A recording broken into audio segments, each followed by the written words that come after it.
Welcome back, everybody. Nicole Burnett here, your host of the Resilient Rainer podcast. And I am just thrilled to welcome you back to another chat together about mental performance and horses, some of my favorite topics. So, what I'm excited to talk about today is getting into how can you practice emotional resilience? Because this is one of those $10 words that I know I throw around when we're talking about mental coaching here. We're talking about, being gritty, being tough. How do we get confident? How do we do all of these things? And a part of that is developing emotional resilience. How do you not get completely overcome so that you can have better horse rides? So that when things don't go your way, they can be little things, big things, whatever. When things don't go your way, how do you just bounce back up instead of staying on the ground? I like to think of the visual. When I think of emotional resilience, I think of those kid toys where it's like a giant inflatable, like human size, and you punch it and it's like a balloon, and the balloon like falls over because you punched it, but then it goes and it pops back up. So it like punches the balloon and goes, and then it pops back up. So that's kind of what I think of when I think of emotional resilience. No matter what hit you, you get back up. It just doesn't keep you down. Can't keep a good guy down. All right. And so that's what we want to do is how do we have this emotional resilience for a better ride? Because that's what we want, right? We want better rides, faster times, higher scores, a better relationship with our horse. And emotional resilience is a key part of getting us there. So think of it this way. If I asked you, or I'm going to ask you, I'm asking you right now, if you could choose the way that you feel when you sit on your horse, if you can choose the way that you feel when you're about to have a horse ride, you're going to go school, you're going to go show, how would you describe, like, what words would you choose for the emotions? So if I ask this to people that I'm working with, any sort of clients, the words that usually come up would be things like, I want to feel calm. I want to feel happy, relaxed, confident, present. These are the kind of words that people usually choose. If they say, if I are going through the catalog and I'm selecting my emotions and feelings before my ride, I want to feel confident, calm, relaxed, happy. This is how people want to feel. And I'd lay down some money that you'd agree, right? That's probably how you'd prefer to feel. So it's only natural to ask yourself, well, why don't I feel this way? Why don't I feel this way more often? I'm going out, I'm riding my horse. Is this the way that you usually feel when you climb into the saddle? Yes? No? If it's not, why don't you feel this way more often? Reasonable question, right? Great question. For most of us, we love the horse. That's why we're here. There are a few people I've run into who they work in the horse industry because it's a family thing and it was easy and blah, blah, blah. But for most people, we're here because we love the horse. We love riding horses. We love all of it. And yet, one of the things that is really common and very sad is that as people are going through and you're increasing your skills and maybe you're competing at higher levels, that it's really common that you run into a lot of stress and frustration. And there's a lot of shame that comes up if you don't perform the way that meets with your expectations. And you can feel really sad. So all of a sudden, instead of feeling calm and relaxed and happy and confident, you're feeling frustrated and stressed and shameful and sad and maybe even angry. It's just like not at all the same. We're not in the same ballpark here, okay? We're not the same color. We are not the same room. This is like total opposites. You probably want something different. You probably want something different. So, in this podcast today, I am going to take you through step by step things you can do to develop your emotional resilience. When you do this, when you develop emotional resilience, this is going to give you what you need in order to have more control over your emotions, your thoughts, and therefore your behavior, your performance, your writing in challenging situations and challenging moments. Okay, so let me give you a personal example here. I was writing in a clinic with a new clinician, some Mr. Fancy Pants that I'd never met before. And I really admired this person. I wanted to make a good impression. And my horse did not care the way that I cared. So my horse was busy being distracted by new and unfamiliar surroundings. The other thing, too, a lot of people had hauled in the night before and had already ridden in the arena. Their horses were used to everything. I'm waking up at the bug crack of dawn to haul in the day of. And so my horse hadn't had a chance to see anything. So, my horse has got his neck in the air doing all these things, just being a normal horse in a new spot.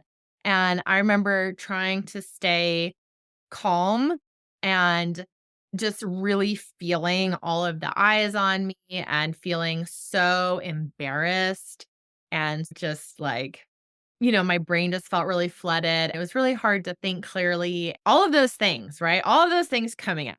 You just feel like your body gets stressed and tense, and you're like, I remember that in my work, working with people and, working through these things with them. I don't think I've come across anybody who can't relate to that because we all have experienced something like that. So when I share this story about me being at that clinic and you were imagining it, did that bring up anything inside of you? It probably brought up some maybe difficult feelings, some reactions. Um, did it make you think about a similar situation that you found yourself in? That feeling of maybe you're not good enough, a feeling that other people are maybe they're coming up with negative stories about you and how you aren't good enough and your ability. And I think this is such a core fear for us as writers because our sport is so demanding. It takes so much, it doesn't even just take it all, it demands so much time, money, passion, energy. Like it takes and demands so much. And we are happy to give that. But at the same time, that means that so many of us as writers, we can feel petrified, right? We are frozen stiff at the idea that we might not live up to our own expectations about what it means to be good enough, to be a good enough rider, to be a good enough horseman. And these thoughts that can run through your head, like thoughts of wasting somebody's time. Oh, another big one that I get literally with just about everybody is I work so hard. I work so hard at this, dot, dot, dot, and I'm still not good enough. Does that resonate? Or the idea that, you might think to yourself, I want this so much. I want this. I want this so, so, so much, but it's too hard. Like, I don't know. Maybe I can't do it. This deep seated fear of inadequacy means that any time you experience struggle, this can be so triggering and just lead to this whole chain reaction of like self criticism, feeling overwhelmed, feeling so scared and frustrated. And you just have this like perfect storm of negative emotion. And when you're feeling like that, like you might be feeling these inside your body right now as I'm even just talking about it. Does that make you want to run away? Does that make you want to run away? Because that's really normal. So imagine trying to ride in this state. Do you think this is the ideal state for performing, for competing? When you have that feeling of wanting to run away, of wanting to escape, Do you think that you are mentally present in this moment, or do you think that you are checked out? You're just like, see you later. Sayonara. I need to do something else, anything else. I will see you later. Okay. And if you're checked out, as opposed to being present in this moment, do you have the capacity to problem solve, to connect with your horse? Because you've got to be connected with your horse if you're going to have a good ride. Full stop. It's just a requirement. All right. Also, to have a good ride for showing, for training, for any of it, you have to have a certain amount of a calm mind, calm body, relaxation, right? A certain level of relaxation of mind and body. You can call it calm, you can call it relaxation, but there has to be a certain level of chill. Okay, we've got these difficult situations. How do we stay calm and relaxed? And part of that puzzle is emotional resilience here. I just want to encourage you that this is not something that you switch on or off. You are not a failure if you are not great at it yet. This is a practice, and you just get to develop this and practice this skill. It's a skill just like any other. And as a writer, you are already so familiar with what it takes to put in effort and develop skills. So I know that you got this. Okay, so here's a question for you. Do you think that you choose your emotions? Do you think that you have the power to choose your emotions and influence your emotional state? Now, this is a really important question because there's a lot of you that I know are going to be thinking, Nicole, that's so wrong. I don't choose my emotions. I just feel them. I just experience them. They just happen. Like you're saying, did I chose to feel embarrassed when I was late? You're saying I chose to feel guilty and sad when I blew my last run. You're saying any of these emotions that I chose it. This is very uncomfortable because if you embrace the idea that you have any sort of control over your emotional state, that's a lot of responsibility. And that can be really uncomfortable. That's super normal to be uncomfortable with it. But there's a lot of responsibility that comes if you accept the idea that you can influence your emotional state or that you could choose your emotions on any level. That's a lot of responsibility. And there's a lot of feelings that might come up from that. However, if you want to learn to manage your emotions, you have to take responsibility for them.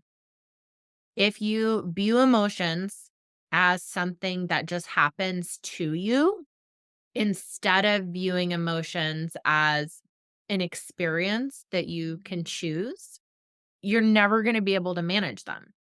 And if you don't have any control over your emotions, they're just gonna run over you like a herd of horses here, okay? You're gonna be trampled at the end gate when they're running out to pasture, so get out of the way. And that is gonna have such a negative experience on you as a writer and any sort of performance you wanna elicit under saddle, okay? So, step number 1 is you just gotta take responsibility. I'm only gonna touch briefly on it, we could talk for hours on this, but one of the things that is I'm just gonna point out is that taking responsibility for something is not the same as being at fault for something. This is a real sticking point for a lot of folks is that there's this intersection of fault and responsibility. Okay. And something doesn't have to be your fault for you to take responsibility and accountability for your own behaviors and actions. So I've got little kids. Let me give you the classic little kid example siblings. Like you're fighting, you're doing something, they want to steal your toy. Okay, you've been robbed. They stole your stuffy. It is not your fault that they stole your stuffy, but it is now your responsibility whether you A, choose to ask for it back, even just take it back, slug them, or call for an adult intervention. Whatever you choose to do, that part is your responsibility. So, just a brief moment on that fault and responsibility are not the same thing, even though they are connected. The point here is that it's not necessarily your fault if you feel a certain way in your experience with your horse. If you feel guilty or anxious or you're scared or sad, okay, that comes up. That's just your body and your mind, and they're working together to say, like, hey, this is, it's prompting you into action. Okay. Emotions are like, hey, you should do something. Stuff's going on. All right. And the responsibility part is that you're the only one that can do anything about it. Nobody else can do it for you. So they're just giving you like a red flag, like, hey, coach, stuff's going on. You want to do something about it? And then you get to say yes or no. All right. So let's give this a nitty gritty boots in the dirt example for horse riding. Maybe I'll give you two. I'll give a couple of examples. Okay. So imagine you are at the in gate. You are about to enter and ride your pattern. You could be a reiner about to do a pattern. You can be a barrel racer about to just charge off a million miles an hour. You're ready to go. Your heart is just racing. It's pounding in your chest. And what else might you feel before a run? Like probably something to do with your heart is racing, your heart's pounding, and maybe your stomach is clenched up. That's pretty normal. Like these are the kind of physiological experiences that you might have. So let me give you two scenarios. You're at that end gate and you say, oh my gosh, I'm going to blow it. I'm going to embarrass myself so bad. I'm going to embarrass myself and all of my friends, all of my not friends, my coach. It's just going to fail. It's going to go so poorly. When those are the things that you're thinking before your run, your brain takes those feelings and is like, okay, we're worried, we're anxious. It's a problem. Okay. Scenario two here, you're at that in gate. You're like, oh my gosh, I am so excited. I can't wait for this challenge. It's a tricky pattern. There's not a lot of space between the barrel and the wall. It's going to be a tight turn, or this pattern has an element that's challenging for my horse, but that's okay. Like, I'm excited for this challenge. I'm excited to test our skills. I'm excited to have fun because I'm riding my horse right now. And so that's a win.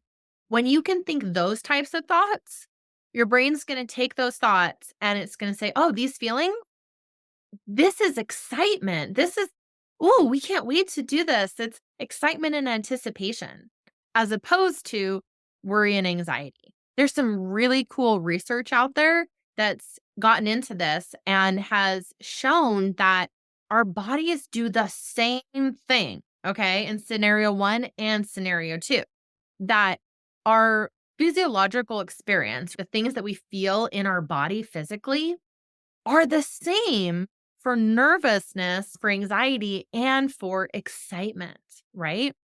So cool. And the thing that makes the entire difference is what we tell ourselves, literally the story we tell ourselves. How are we interpreting this situation? So, whether we tell ourselves this is excitement or whether we tell ourselves this is nervousness, our body and brains are like, okay, that's what it is.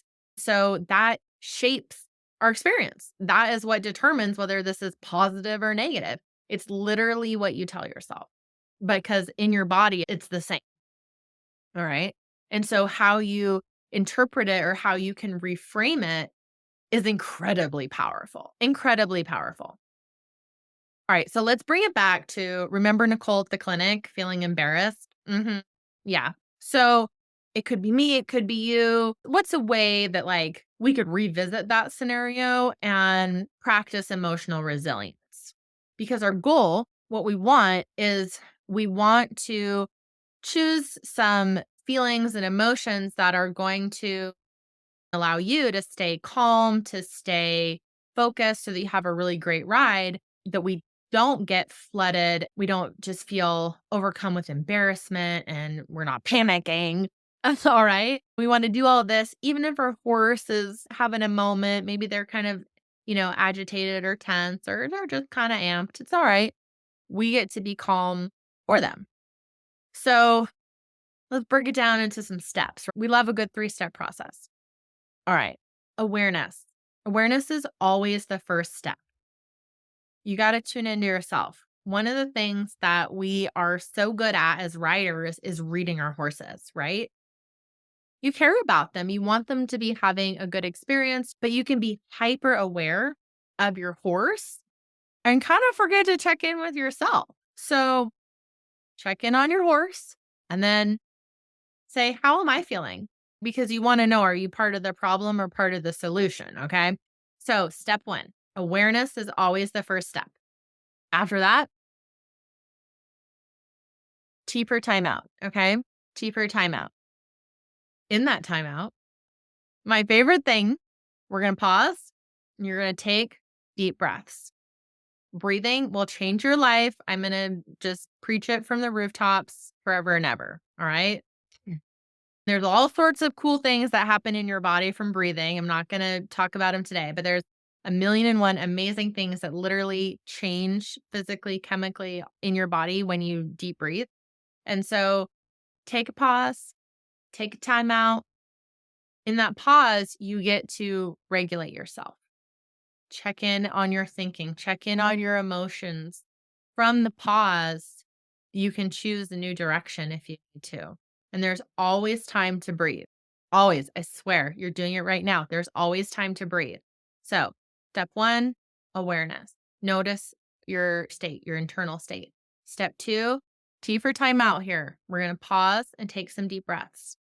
And then the third step, I know I talked about taking responsibility. This is where you get to take responsibility and then you get to choose. All right. You get to choose what happens next. When it comes to choosing what happens next and choosing your emotions or doing whatever, in that moment when you are feeling really overwhelmed, when you're just feeling kind of maybe flooded by negative emotions, and you're feeling embarrassed and scared and all of these things, you're focusing a lot on how you're a failure, on judgment or fear of judgment. You're thinking like how you might look like such a loser. You're looking like total beginner. You're thinking about everybody's judging you. Everybody's thinking how you can't ride a hill of beans. It's just total like disaster, right? So one of the things that I found that's super helpful is curiosity is a superpower. Get curious. I like this because it doesn't force you to do something or be something that maybe you're not ready to be, you're not ready to think. But can you kind of open the door a little bit by asking questions? Can you open the door a little bit and get curious? Just start asking questions. Like you can even think about how could this go better? Right. And so you just start thinking, getting curious about how this could go better. What is the good in this situation? Or you can add some addendums. So you think like, yeah, this is challenging, but I can do hard things. I can do hard things is a personal mantra of mine. I encourage all of you to adopt it. Or you start looking for opportunities. Get curious about like, oh, this is an opportunity for me to get help and support. Or you might think, oh, like when everything is perfect at home, you don't have the opportunity to practice this kind of stuff. But now you have the opportunity, say, to work with your horse and learn how to connect and have a nice ride, even when they're tense. It can be really helpful if you have a minute to journal for yourself and come up with or like, what are other ways that you could reframe things for yourself? In that moment, you can be like, oh, I know I can tell myself that I don't have to be perfect. I just have to be, I'm here and I'm willing to learn.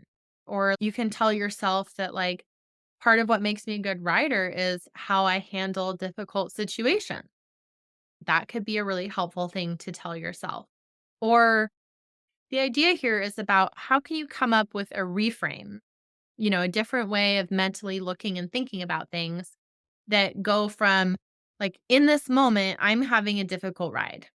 And we all have those. Don't ever feel bad. I'm struggling, but we take it and we say, I'm struggling. I'm having a difficult ride right now.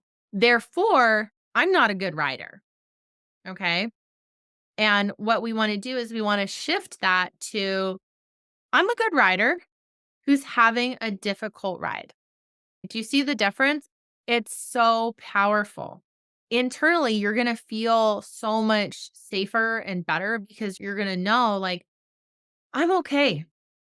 I'm facing this difficult situation. My horse is doing whatever.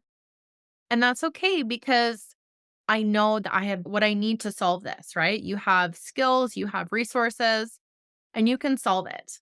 And that is so powerful to know to say, like, I'm a good rider having crappy ride versus I'm a crappy rider who is just struggling. All right. And so take from that what you need. Okay. I know that this has given you something to think about. We started this podcast by talking about emotional resilience, what it is, why we desperately need it as horse riders. All right. Every rider needs it. We talked about emotions and how we have the ability to influence and choose our emotional state and how we can apply that for better rides. I gave you a 3-step process for what you can do in the moment, this very simple way to practice emotional resilience. And I leave you with encouragement. You can think of it as a little, challenge for your next ride that when next time you go out to ride your horse, you can practice this. You can practice this skill of emotional resilience by tapping into this, by choosing these emotions, by choosing these thoughts and feelings and actions, right? The behaviors that will help you and best support you to ride your best. And don't forget, if things get a little ranchy, you got to get a little punchy, just pause. All right. T for timeout, take a breath, and reframe your experience. Remind yourself that you can be a good rider having a challenging moment. Get curious, look for opportunity.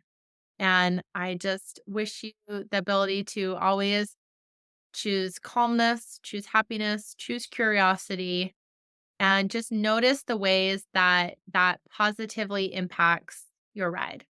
So, thanks so much for hanging out with me. I love doing these podcasts with you guys. Pretty please scroll down, give this a thumbs up, rate it 5 stars, leave a little comment about something that piqued your interest in this episode. It really helps out the podcast, and I love hearing from you guys. Send this episode to a friend, and I can't wait to talk to you guys again soon. There, amazing writers. Before we wrap up today's episode, I've got something truly special for you. As we close out 2023 and start anew in 2024, it's the perfect time to reflect on your equestrian journey and set some exciting new goals for the year ahead. I am thrilled to introduce you to my end of year riding reflection worksheet. This isn't just any worksheet. This is your personal roadmap to dive deep into your riding experiences, your dreams, and aspirations to make sure you learn from all you went through this last year and extract the knowledge and wisdom that you need to level up. With this powerful tool, you'll celebrate your achievements, pinpoint areas for growth, and craft a vision for your equestrian journey in this upcoming year. Now, here's the best part. It's absolutely free. It's my gift to you. To get your hands on this invaluable resource, all you have to do is head over to my website, NicoleBurnettCoaching.com, or click the link conveniently placed in the podcast description. So, saddle up, grab your favorite pen, and embark on this transformational journey of reflection and vision. Let's make the next year your most remarkable one yet.